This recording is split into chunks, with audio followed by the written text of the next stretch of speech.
Hello everyone, I am Suman. Welcome on Guru Mantra study channel. बेटे, हम 10th class को पढ़ रहे थे। 10th क्लास में नेशनलिज्म इन इंडिया चैप्टर को पढ़ रहे थे। आज इसकी लास्ट क्लास रहेगी। मैं कोशिश करूंगी इस चैप्टर को आज पूरा करा दें, लेकिन इस क्लास के बाद आपको मेरे को कमेंट करके बताना है कि मैं पॉलिटिकल को स्टार्ट करूं, ज्योग्राफी करूं या इकोनॉमिक्स करूं। आप जो बोलेंगे उसी क्लास को क्या कर दिया जाएगा, स्टार्ट कर दिया जाएगा। आए अपने चैप्टर पे चलते हैं। हाउ द पार्टिसिपेंट सा द मोमेंट, यानी कि आपने सीडीएम पढ़ रहे थे। किसको पढ़ रहे थे? सीडीएम। सीडीएम में rich farmers, poor peasant, industrial owners और इंडस्ट्रियल वर्कर्स और वुमेन को आपने पढ़ा था। यानी कि ये पार्टिसिपेट कर रहे थे, ये ल्यूक वॉर्म थे। ल्यूक वॉर्म का मतलब क्या है? बहुत ज्यादा पार्टिसिपेट नहीं कर रहे थे। किसमें नहीं कर रहे थे? आपके सीडीएम में पार्टिसिपेट नहीं कर रहे थे। कारण ये था कि ये लगातार क्या है, जो उनका ये क्या था, रेवेन्यू था, यानी कि टैक्स जो था उसको वो डिक्रीज करने की बात कर रहे थे, जिसके कारण इनका फेवर कांग्रेस के मेंबर नहीं ले रहे थे। इसी तरीके की कहानी इंडस्ट्रियल ओनर्स और इंडस्ट्रियल वर्कर्स की भी थी। और विमेन के बारे में महात्मा गांधी ने कहा था कि वुमेन को क्या है, घर में चूल्हा चौका संभालना चाहिए। उसके बाद फिर महात्मा गांधी के विचार क्या हो जाते हैं, चेंज हो जाते हैं। यहां तक हमने पढ़ लिया था। अब आगे 2-3 कॉन्सेप्ट हैं, उनको एक बार मैं बोर्ड पर आपको बता देती हूँ, फिर यहां से पढ़ेंगे तो ज्यादा बेहतर रहेगा। अब देखो, एक जो लिमिटेशंस ऑफ द सीडीएम, यानी कि लिमिटेशंस का मतलब क्या होता है? सीमाएं। सीमाओं का मतलब क्या होता है? कमी। और किसकी कमी बेटे? सीडीएम की कमियों के बारे में देखेंगे कि सीडीएम की क्या कमियां थी। ध्यान से सुनना, बहुत इंपॉर्टेंट कंसेप्ट है कि जो महात्मा गांधी, कौन? महात्मा गांधी की नजर एक तबके पर जाती है जिसको उस दौरान क्या कहा जाता था? दलित कहा जाता था। दलित का मतलब क्या होता है? दबे कुचले होना, या फिर उनको अछूत कहा जाता था। अछूत कह लो, या इंग्लिश में कहेंगे अनटचेबल। क्या कहेंगे? अनटचेबल। अब इन पर नजर जाती है महात्मा गांधी की, और महात्मा गांधी सोचते हैं कि ये कम्युनिटी भी काफी ज्यादा बड़ी है, और इसमें एक सबसे बड़ा चेहरा हम पढ़ते हैं, B.R. अम्बेडकर। कौन पढ़ते हैं? B.R. अम्बेडकर को पढ़ते हैं, जो कि किस जाति में पैदा हुए थे? महार जाति में पैदा हुए थे। यानी कि महार जाति, जिसको लोअर कास्ट समाज के अंदर माना जाता था, उस जाति में इनका जन्म हुआ था। किसका जन्म हुआ था? B.R. अम्बेडकर का जन्म हुआ था। इन्होंने बचपन से क्या देखा? यानी कि बचपन से ही इन्होंने देखा, भेदभाव देखा, डिस्क्रिमिनेशन देखा। भेदभाव, डिस्क्रिमिनेशन। अब ये डिस्क्रिमिनेशन जो देखा, वो कैसे देखा? कि बचपन में कहीं पर वेल पर गए। वेल मतलब कुआं। कुएं जो होते हैं वहां पर पानी पीने गए, तो इन्होंने एक्सपीरियंस अपनी लाइफ में किया कि कुएं पर पानी इनको अपने आप से लेकर पीने ही नहीं दिया गया। कहने का मतलब इनके साथ भेदभाव बचपन से इन्होंने महसूस किया। ये कहाँ गए? स्कूल में गए। कहां पर गए? स्कूल में इनके साथ क्या ट्रीटमेंट हुआ कि जो रूम होता था उनके बाहर बिठाकर इनको क्या किया गया? पढ़ाया गया। तो B.R. अम्बेडकर, जो कि दलित कम्युनिटी या अनटचेबल्स जिनको माना जाता था, उस कम्युनिटी से थे, और स्कूल में या फिर कुएं में या फिर जैसे पॉन्ड्स होते हैं वहां पर इनके साथ भेदभाव करना, इस तरीके से पार्क्स होते हैं वहां पर इनके साथ भेदभाव करना। इनके साथ एक भेदभाव रेलवे स्टेशन पर भी होता है। यानी कि रेलवे स्टेशन पर एक बार ये दोनों भाई रेलवे स्टेशन पर आते हैं, और इनके साथ क्या होता है कि इनका जो अपीयरेंस था, यानी कि जो लुक्स था, वो अच्छा था। जिस तरीके से जो हायर कम्युनिटी समाज के अंदर होती थी, वैसे वैसे ये दिखाई देते थे। ये रेलवे स्टेशन पर आते हैं और यहाँ पर ये स्टेशन मास्टर के पास बैठ जाते हैं, और वहां बैठने के बाद वो स्टेशन मास्टर इनको बहुत अच्छे तरीके से ट्रीट करता है, जब तक इनकी कास्ट का पता नहीं लगता। जैसे ही स्टेशन मास्टर को इनकी कास्ट का पता लगता है, तो वो इनके साथ इल ट्रीटमेंट करना स्टार्ट कर देती है। तो इस तरीके से जो B.R. अम्बेडकर क्या है, स्वयं इन चीजों को भोग चुके थे, यानी कि इन चीजों को फेस कर चुके थे, जिसके कारण B.R. अम्बेडकर एक आपका एसोसिएशन बनाते हैं जिसका नाम क्या होता है, डिप्रेस क्लास एसोसिएशन। क्या है, depress class, depressed class association बनाते हैं,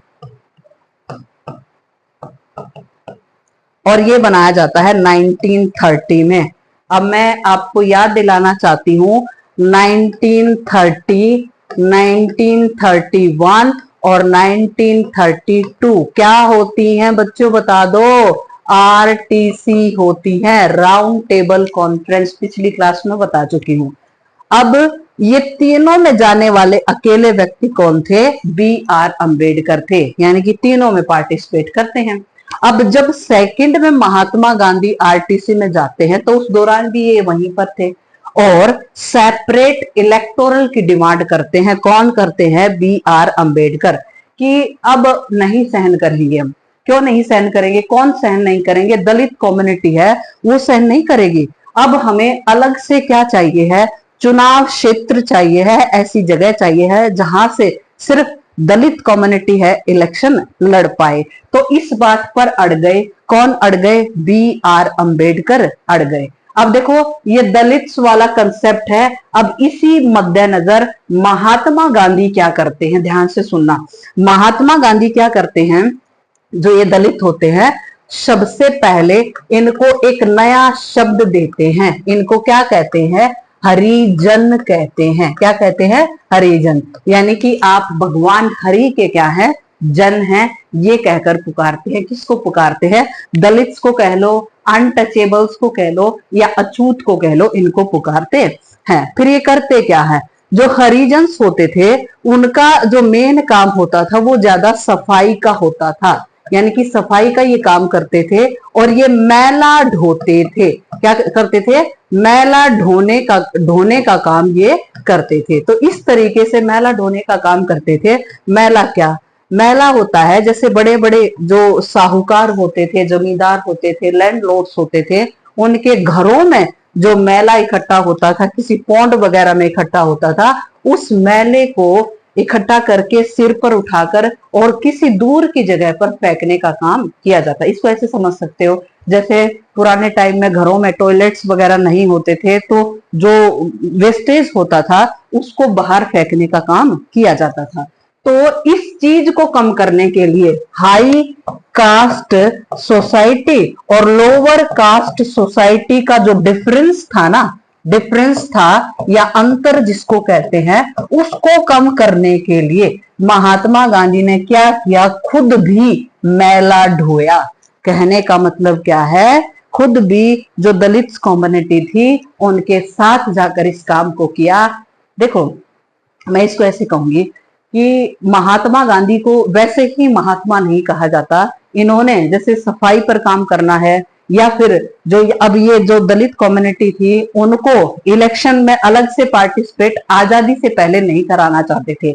इसका कारण ये था कि अगर आजादी से पहले मुस्लिम कम्युनिटी अलग ये चाह रही थी कि इलेक्टोरल जो सीट है उनको मिल जाए, अब दलित ये चाह रहे हैं इलेक्टोरल सीट उनको मिल जाए, हिंदू कम्युनिटी ये चाह रही है कि किसी को ना मिले सबको मिलनी चाहिए। इसी तरीके से अलग अलग अगर आजादी से पहले ऐसे ग्रुप बट जाएंगे तो आजादी पाना आसान नहीं था। तो महात्मा गांधी ने दलित कम्युनिटी को साथ में लेने के लिए अब ये जो है दलित को क्या कहा, हरिजन कहा, उनके साथ मैला ढोने का काम किया और हाई कास्ट जो सोसाइटी है और लोअर कास्ट सोसाइटी है उसके अंतर को कम करने की पूरी कोशिश की। किसने की, महात्मा गांधी। अब देखो महात्मा गांधी 1931 में वापस आते हैं, ये वापस आ जाते हैं 32 में, कहां पर कि मैं अब सीडीएम को दोबारा से लागू करूंगा। कहां पर, इंडिया के अंदर। लेकिन इनको जेल में डाल दिया जाता है ना। देखो वो कहानी मैं पिछली क्लास में बता चुकी हूं, इनको जेल में डाल दिया जाता है। और दूसरी तरफ बी आर अंबेडकर, कौन, बी आर अंबेडकर डिमांड कर रहे थे कि हमें अलग से क्या चाहिए है, अलग से सीट्स पर रिजर्वेशन चाहिए है और अभी चाहिए है, चाहे देश आजाद है या नहीं। इस बात पर अड़ जाते हैं कौन, महात्मा गांधी अड़ जाते हैं और अनशन स्टार्ट कर देते हैं, आमरण अनशन। आमरण अनशन। आमरण अनशन का मतलब क्या होता है? जब तक मेरी डिमांड नहीं मानी जाएगी तब तक ना ही तो मुझे पानी पीना है और ना ही मुझे खाना खाना है, यानी कि मैं मर ही जाऊंगा लेकिन अंबेडकर को मेरी बात को सुनना पड़ेगा। इसी के तहत 1932 में, कब? 1932 में पूना पैक्ट होता है। बहुत बहुत important Poona pact. Poona pact किस किस के बीच में? बी आर अंबेडकर और किसके बीच में होता है? महात्मा गांधी के बीच में होता है। और महात्मा गांधी इसमें वायदा करते हैं, किसको वायदा करते हैं?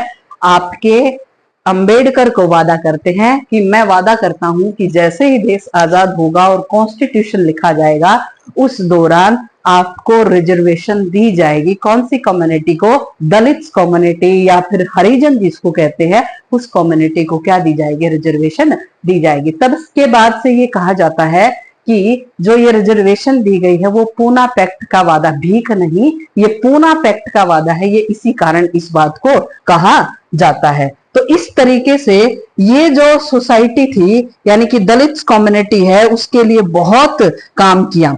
अब इसके साथ साथ और क्या होता है? जो मुस्लिम कम्युनिटी है वो नाराज होने लग जाती है पहले से ही।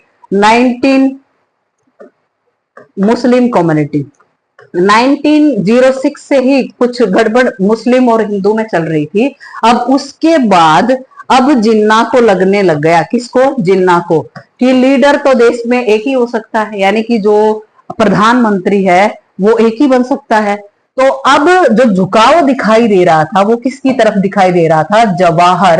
जवाहरलाल नेहरू, यानी कि ये लीडर कौन बनेंगे? जवाहरलाल नेहरू बनेंगे। और जिन्ना को अपनी तरफ से ऐसे मजबूती दिखाई नहीं दे रही थी। तो अब यहाँ पर जिन्ना भी अड़ जाते हैं कि हमें अलग से क्या चाहिए है? अलग से इलेक्टोरल कॉन्स्टिट्यूएंसी चाहिए है, यानी कि हमें क्या चाहिए है कि इंडिया का इस तरीके से जो हिस्सा होता है, यहाँ तो पंजाब जहां पर मुस्लिम कम्युनिटी ज्यादा है, और यहाँ पर कौन सा हिस्सा? बंगाल का हिस्सा। यहाँ पर सिर्फ कौन इलेक्शन लड़ेंगे? जो मुस्लिम कम्युनिटी है वो इलेक्शन लड़ेगी। ये कौन कहते हैं? ये जिन्ना कहते हैं। और इस बात पर एम आर जैकर जो कि हिंदू थे और किसमें थे? कांग्रेस के अंदर थे। उन्होंने कहा कि ये जो मुस्लिम कम्युनिटी है उनको किसी तरह का कोई भी क्या नहीं दिया जाएगा? रिजर्वेशन नहीं दिया जाएगा। आपका मन करे आप अलग से क्या बना सकते हो? देश बना सकते हो। तो इन्होंने कहा कि अब हमारा क्या होगा? एक अलग देश होगा जिसका नाम क्या है? पाकिस्तान होगा। क्या होगा? पाकिस्तान। तो इस तरीके से धीरे धीरे देश के अंदर क्या है, जो अलग अलग कम्युनिटी है वो नाराज होती चली गई और अलग से जो पार्टिसिपेंट यानी कि अलग से इलेक्शन में, चुनाव में भागीदारी लेने के लिए डिमांड करने लग गई, जिसके कारण ये बंगाल और कौन सा हिस्सा? ये आपका पंजाब का हिस्सा। कौन सा? पंजाब के हिस्से में जिन्ना ने डिमांड रखी कि यहाँ पर सिर्फ मुस्लिम कम्युनिटी क्या करेगी? इलेक्शन लड़ेगी। और इस बात को मना कर देते हैं कौन? एम आर जैकर मना कर देते हैं। तो ये देखो, अब यहां से हमने पढ़ना स्टार्ट किया था कि सीडीएम की लिमिटेशंस क्या थी, कि सबसे एक दलित कम्युनिटी थी उसको आगे नहीं लिया जा रहा था, जिसमें सबसे ज्यादा नाराज कौन थे? बी आर अंबेडकर थे। उन्होंने एक क्या है एसोसिएशन बनाया, डिप्रेस क्लास एसोसिएशन। वो कब बनाया? 1930 में बनाया। और इसी तरीके से जो आरटीसी है, सेकंड आरटीसी में महात्मा गांधी और बी आर अंबेडकर दोनों एक साथ होते हैं और उनके बीच में क्या हो जाते हैं? झगड़े हो जाते हैं और वो जो आरटीसी है वो सक्सेसफुल नहीं रहती। फिर इसके बाद क्या है, दलित के लिए महात्मा गांधी ने काम किया कि ठीक है, सच कह रहे हैं बी आर अंबेडकर कि दलित जो कम्युनिटी है उसको साथ लेकर चलना चाहिए। तो इन्होंने क्या किया, इन्होंने मैला वगैरह ढोने का काम उनके साथ किया और एक डिफरेंस जो था हाई कास्ट सोसाइटी और लोअर कास्ट सोसाइटी है उसके अंदर उस डिफरेंस को कम करने की कोशिश किसने की? महात्मा गांधी ने की। अब फिर इनके बीच में जब अड़ जाते हैं, कौन अड़ जाते हैं? बी आर अंबेडकर की हमें नहीं, हमें तो पहले ही रिजर्वेशन चाहिए, हमें बाद में नहीं सोच रहा इस बात के बारे में, लेकिन इस बात के लिए महात्मा गांधी इनको मना लेते हैं कि 1932 में एक पूना पैक्ट होता है और ये होता है यरवदा जेल। यरवदा जेल में थे तब महात्मा गांधी आमरण अनशन जब स्टार्ट करते हैं, यरवदा जेल में ये पूना पैक्ट होता है बी आर अम्बेडकर और महात्मा गांधी के बीच में। ये क्या है, पैक्ट होता है। इसी तरीके से जो जिन्ना है एक तरफ, 1906 में जो मुस्लिम लीग है और फिर जो ये कांग्रेस है उनके बीच में मतभेद होते रहते थे, और जिन्ना ने कहा कि बंगाल और मुस्लिम, ये पंजाब वाला हिस्सा है, यहाँ पर मुस्लिम और वहां पर भी मुस्लिम क्या है, इलेक्शन में पार्टिसिपेट करेंगे और कोई कम्युनिटी पार्टिसिपेट नहीं करेगी। इस बात से नाराज होकर एमआर जैकर कहते हैं कि तुम्हें जो कुछ करना है वो कर लो, हम अलग से इलेक्टोरल पार्टिसिपेंट आपको नहीं देंगे, यानी कि अलग से हिस्सा आपको नहीं दिया जाएगा। अब यहां से देखो, ये है बेटे मेहनत की, पहले आपको सारी चीजें समझा दी गई हैं। अगर आप इसको अब पढ़ोगे ना या फिर अपनी बुक में से पढ़ोगे, सबसे बेहतरीन ये है कि आप अपनी बुक में से पढ़ो, उसके नोट्स तैयार करो और फिर देखो कि मैम ने जितनी बातें बताई हैं, क्योंकि मैंने ओरली बहुत सारी बातें आपको बताई हैं। आप अगर सच में मेहनत करना चाहते हो, अपने पेरेंट्स का नाम रोशन करना चाहते हो, तो जैसे बताया जाए आप वैसे करो। 99 तक की गारंटी मेरी है बेटे। देखो क्या है, limitation, congressman view the regarding Dalits versus Gandhi ji idea for the upliftment of Harijan, यानी कि कांग्रेस के अंदर कुछ लीडर्स क्या थे, हाई कास्ट सोसाइटी के लीडर थे और वो नाराज थे। किससे नाराज थे? महात्मा गांधी से, कि ये किसको आगे उठाना चाहते हैं, हरिजन्स को आगे। हरिजन्स दलित्स को कहते थे, अनटचेबल्स को कहते थे, मैं आपको बता चुकी हूँ। Dalits organise themselves reserve seat and political empowerment, यानी कि दलित्स में उनका लीडर कौन था, बी आर अम्बेडकर था, और वो क्या कह रहे थे कि हमें अलग से क्या चाहिए, इलेक्टोरल सीट्स चाहिए जिसमें हम इलेक्शन लड़ सकें। B R Ambedkar depress class association demanding the separate electorate, Gandhi ji first Pune Pact September 1932 gave the reserve seats to Dalits। और इसी दौरान क्या है, 1932 में किस किस के बीच में, गांधी जी के बीच में और अंबेडकर के बीच में पूना पैक्ट होता है, और वहां पर जो दलित कम्युनिटी थे उनको अलग से रिजर्वेशन देने की बात कही जाती है। आगे देखें, religious organisation atmosphere of the suspension and the distrust, Hindu Mahasabha. Hindu Mahasabha में कौन, हिंदू ज्यादा थे, कौन थे, हिंदू ही थे। एंड मुस्लिम लीग 1906, और मुस्लिम लीग का लीडर कौन, जिन्ना। कौन, Jinnah. Negotiation over the question of the representation fail, यानी कि आपस में इनकी खूब बहस होती है, बातें होती हैं, लेकिन कौन मना कर देता है, एमआर जैकर मना कर देता है कि हमें नहीं देना मुस्लिम को किसी तरह की कोई भी रिजर्वेशन। तो जिसके कारण किसका निर्माण होता है, पाकिस्तान का निर्माण होता है। आगे देखो, तो ये है limitation of civil disobedience movement. ये आपका रहता है, हाँ यही कंसेप्ट और रहता है बेटे, इसको भी आज ही कंप्लीट कर लेंगे, आपका ये चैप्टर कंप्लीट हो जाएगा। देखो, सेंस ऑफ कलेक्टिव बिलोंगिंग्स क्या है, सेंस ऑफ कलेक्टिव बिलोंगिंग्स। अब ध्यान से सुनना, कलेक्टिव बिलोंगिंग्स का मतलब होता है यानी कि सामूहिक अपनापन।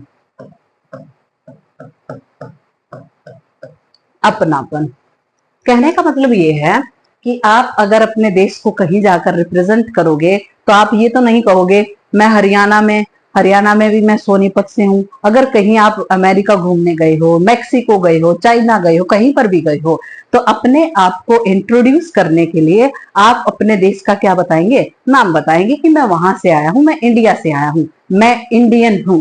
तो देश की एक अपनेपन की कॉमन पहचान देना ही क्या कहलाता है, कोलेक्टिव बिलोंगिंग्स कहलाता है। क्या कहलाता है, कोलेक्टिव बिलोंगिंग, सामूहिक अपनापन कहलाता है। अब इसके लिए यानी कि देश को आजाद करने के लिए, किसको आजाद करने के लिए, देश को आजाद करने के लिए हमने ऐसे कौन कौन से तरीके अपनाए जिससे पूरे देश के अंदर ये भावना आए, नेशनलिज्म की भावना आए कि मेरा देश, मेरी धरोहर, मेरा देश, मेरा कंट्री, मेरी आजादी, मेरे देश के इंसान, उनकी आजादी, इस तरह की भावना आए, उसके लिए हमारे देशवासियों ने क्या किया, उसके बारे में बातें करने वाले हैं। जैसे अगर मैं आपको कहूं भारत माता, भारत माता कहूं तो आपके माइंड में एक इमेज आ जाएगी, एक महिला है, साड़ी पहन रखी है, और इस तरीके से रिप्रेजेंटेशन आपके माइंड में, एक इमेज आपके माइंड में आएगी कि ये हमारी भारत माता है। और क्या आप अपनी भारत माता की रिस्पेक्ट करोगे या नहीं करोगे? बिल्कुल करेंगे। तो इसी तरीके से ये जो सीरीज थी ना, देश को आजाद करने की सीरीज थी, जो मूवमेंट्स थे, उनमें ये काम किया गया कि देश को आजाद कराने के लिए कुछ ऐसे सिंबल्स या आइकॉन्स वगैरह यूज किए जाएं, जिससे देश में एक नेशनलिज्म की भावना, एक क्या है, ये कलेक्टिव बिलोंगिंग्स की भावना आए, वो किस तरीके से आ सकती है। देखो, एक्सपीरियंस ऑफ यूनाइटेड स्ट्रगल, यानी कि हमने पूरे देश ने एक साथ मिलकर एक स्ट्रगल स्टार्ट किया था। जैसे हमने ये सीरीज हमारी 1920, 1930 और फिर हमारा भारत छोड़ो आंदोलन 1942, इस तरीके से ये मूवमेंट स्टार्ट हुए। तो ये कह रहे हैं कि हमने एक साथ मिलकर अपने देश को क्या किया है, आजाद कराने की कोशिश की है। अब देखो कल्चरल प्रोसेस, अब इसमें क्या किया, जैसे आप बार्ड्स एक शब्द आता है, बार्ड्स, BARDS, बार्ड्स, इसको कहते हैं चारण, चारण एवं भाट कहते हैं। क्या कहते हैं? इनका हमने बहुत ज्यादा सहयोग लिया। जैसे अब जो ब्रिटिशर्स हमारे देश में जब रूल कर रहे थे, शासन कर रहे थे, तो उन्होंने हमारे माइंड में ये डाला, नहीं तो आपको मैथ्स आता, नहीं आपको रीजनिंग आती, नहीं आपको इंग्लिश आती, आप कल्चर्ड नहीं हो, यानी कि आप सभ्य नहीं हो, आपको संस्कृति कुछ नहीं आता, हम आपको सभ्य बनाएंगे। इस तरह की बातें कौन करते थे? ब्रिटिशर्स करते थे। लेकिन हमारा साहित्य, हमारा पुराना जो सभ्यता है वो बहुत ही रिच थी। इन बातों को दोबारा हमारे राजाओं की कहानियां, हमारे जो योद्धाओं की कहानियां हैं, उनको सुनाने के लिए हमने इन लोगों का सहारा लिया। ये कौन थे? ये चारण या भाट, या जिनको बार्ड्स कहा जाता है। ये क्या करते थे कि हमारे राजाओं की गाथाओं को क्या है, अलग अलग जगह पर जाकर गाने का काम करते थे, गाकर सुनाना या फिर कहानियों के थ्रू उनको बताना कि हमारे इतने सूरवीर योद्धा रहे हैं, ये ब्रिटिशर्स तो कुछ भी नहीं है, हमारा जो कल्चर है या फिर हमारी जो प्रॉस्पेरिटी है वो पुराने टाइम से बहुत ही रिच रही है। इन सभी बातों के बारे में इन्होंने बहुत ज्यादा क्या की है, हेल्प की है। चारण और भाट ने अलग अलग जगह पर, शहरों में, गांव में जा जाकर, गा गाकर ये बताया कि हमारा जो कल्चर था या हमारी जो सिविलाइजेशन थी वो बहुत ज्यादा क्या थी, रिच थी। अब देखो क्या है, इमेज ऑफ भारत माता, यानी कि created by the Bankim Chandra Chattopadhyay, यानी कि भारत माता की जो इमेज बनाई वो किसने बनाई? बंकिम चंद्र चट्टोपाध्याय ने बनाई। और रोट वंदे मातरम, और क्या लिखा? वंदे मातरम लिखा है ना, वंदे मातरम। और उसको एक आनंद मठ एक उपन्यास है, उसमें इसको बाद में क्या कर दिया था, संकलित कर दिया था। Abindranath Tagore painted the image of aesthetic figure. Aesthetic figure का मतलब होता है एक संत की तरह हमारी जो भारत माता है ना, उसको दिखाया गया है। आप अपनी बुक में पिक्चर को देखोगे तो उस पिक्चर में आपको दिखाया गया है कि भारत माता की जो इमेज बनाई गई है, वहां पर एक संत की तरह इमेज को दिखाया गया है, जिसमें अलग अलग इंस्ट्रूमेंट उस भारत माता के हाथ में है। जैसे कुछ फसलें दिखाई गई हैं, फिर काटने के लिए, हार्वेस्टिंग के लिए कुछ सामान दिखाया गया है। तो भारत माता को अपने देश की पालन या पोषक या पोषण प्रदान करने वाली एक माता के रूप में रिप्रेजेंट किया है। तो एक संत के रूप में दिखाया गया है, जो कि बहुत ही काम है, डिवाइन है, स्पिरिचुअल है। इसका मतलब क्या है? एक देवता की तरह हमने अपनी भारत माता को क्या किया है, रिप्रेजेंट किया है। री इंटरप्रिटेशन ऑफ हिस्ट्री, और दोबारा हमने अपनी हिस्ट्री को गा गा के अलग अलग तरीके से सुनाने की कोशिश की। तो वो किसके थ्रू की? बार्ड्स के थ्रू की। हमारे बहुत सारे लीडर्स गांव गांव में, शहर शहर में जाकर अलग अलग इन कथाओं को इकट्ठा किया, और फिर ये जो चारण और भाट है, इनको कहा कि आप इन कविताओं को, इन कहानियों को, इन नाटकों को अलग अलग जगह पर जाकर सुनाए, ताकि देश के अंदर कौन सी भावना आ सके, नेशनलिज्म की भावना आ सके। और जब भी कोई भी नया मूवमेंट स्टार्ट किया जाए तो जनता भरपूर तरीके से उस मूवमेंट में क्या कर सके, पार्टिसिपेट कर सके। Revive of India folklore, folklore का मतलब क्या होता है, लोकगीत होता है। क्या होता है, लोकगीत। लोकगीत यही है कि हमारे जो पुराना इतिहास है उनको, पुराने इतिहास को गा गा कर ही सुनाना क्या कहलाता है, फोकलोर कह लो या फिर लोकगीत कह लो। Contribution of the Rabindranath Tagore या ये Natesa Shastri, the folklore of the south India, बहुत important, the folklore of south India.